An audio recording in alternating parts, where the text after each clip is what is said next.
everyone, welcome back to my channel. If you are seeing this face for the first time, hi, I'm Aditi and I have been working as a content writer for 6 years now.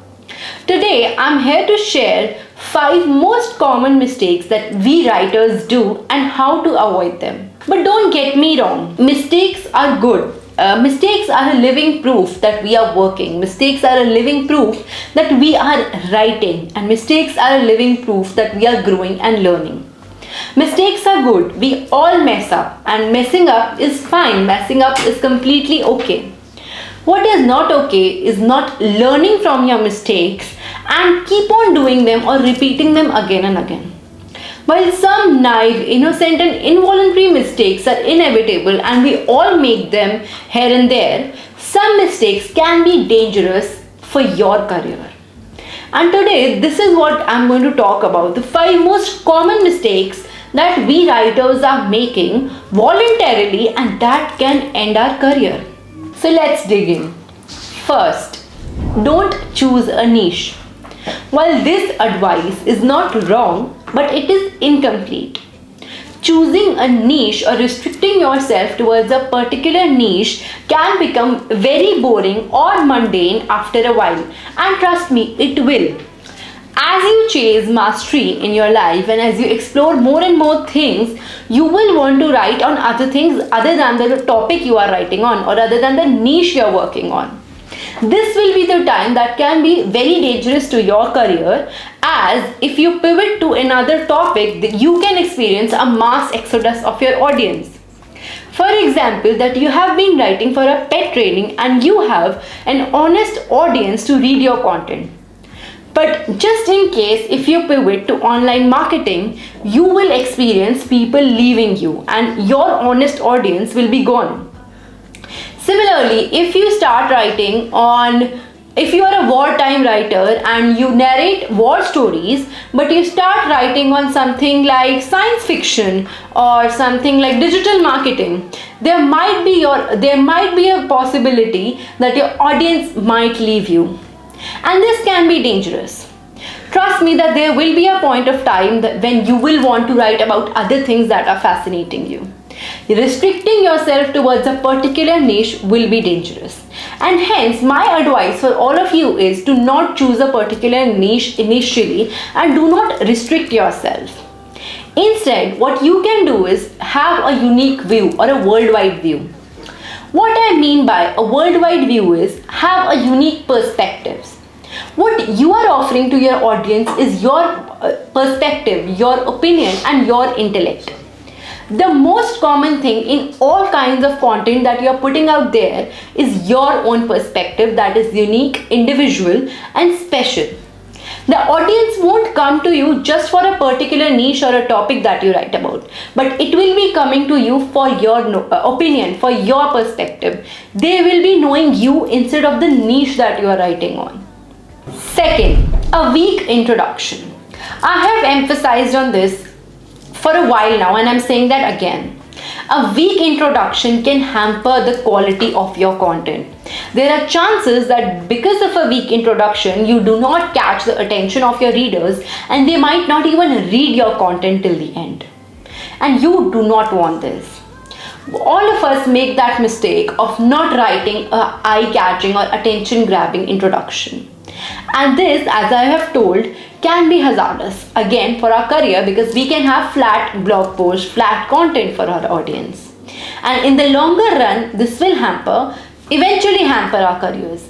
So that is why always remember to have a very hooking introduction that hooks your audience right away and compels them to read the content till the end.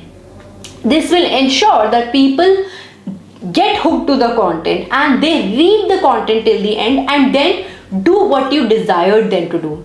That can be subscribing to your newsletter, that can be following you on your social media, that can be leaving their numbers for you to contact them in your future, and anything that you want. To make people perform a certain action, you have to have a compelling introduction. Even though a call to action is included in the end, to make people do that action, you have to ensure a hooking enough good introduction. Not only an introductory paragraph, but a sentence. The introductory sentence have to be good enough.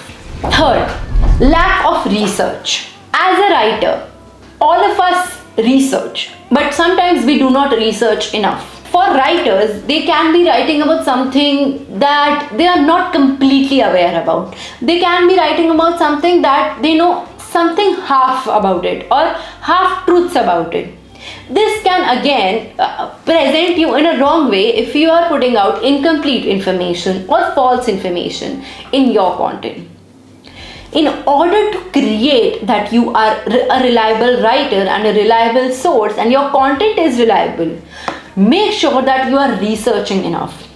A major mistake writers do is not researching enough and just relying on the information they know about the topic and start writing on it.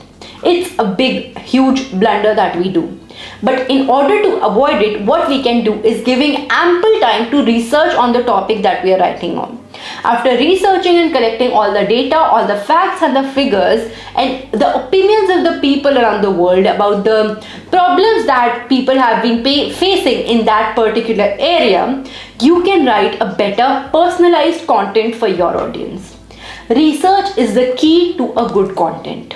Fourth, telling, not showing. As writers, what we try to become is preachy. We try to become the teachers or the experts of a certain topic and tell people what we know or what we have researched on. But that is a mistake. We do not have to sound preachy. Instead, we have to sound like their own best friend, like our audience's own best friend. So, in order to be their best friend, what we have to do is not sound preachy, but write in their language and not in our language. We have to have our audience understand what we want to convey. And in order to make them understand our point, we have to ensure that we are writing in a language that they understand. When you are researching, research on what problems they are facing, research on what solutions they are looking for, and provide that solution in your content. Try to put some value to add in their life. Adding value in a content that adds value to their life is something that will make or break the piece of your content. So instead of telling or just conveying the information and the data that you have to make your audience feel that they are present with you. They are feeling that thing. Your content should be good enough to make them feel things and to realize what exactly you are trying to convey. And fifth, lack of editing. Most of the writers think that the writing process involves 75% of writing and 25% of editing. But that is not the case. As a writer who has written more than 1,000 blog posts, what I do is give equal amounts of time to all the three processes that includes research, writing and editing. Giving good amount of time to your editing part is very important, as editing your content makes it more crisp, makes it more readable and easier to understand. If you have written a very good content with everything sorted, but if you do not edit it, it can be a very long form of content, long piece of content that is not conveying the information what you intend to.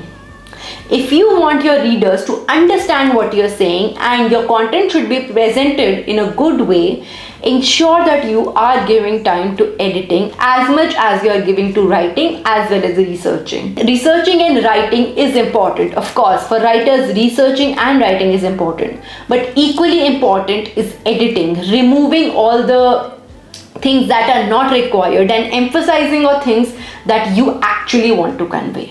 Making the content crisp, short and easy to understand is your goal.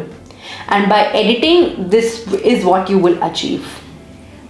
And yes, I hope I made myself clear. If you have any confusions, please leave in the comment down below and I will get back to you with my answers and how I can help. And again, I'll say that doing mistakes and messing things up here and there is okay. It's completely okay. I do it, you do it, everyone else does it.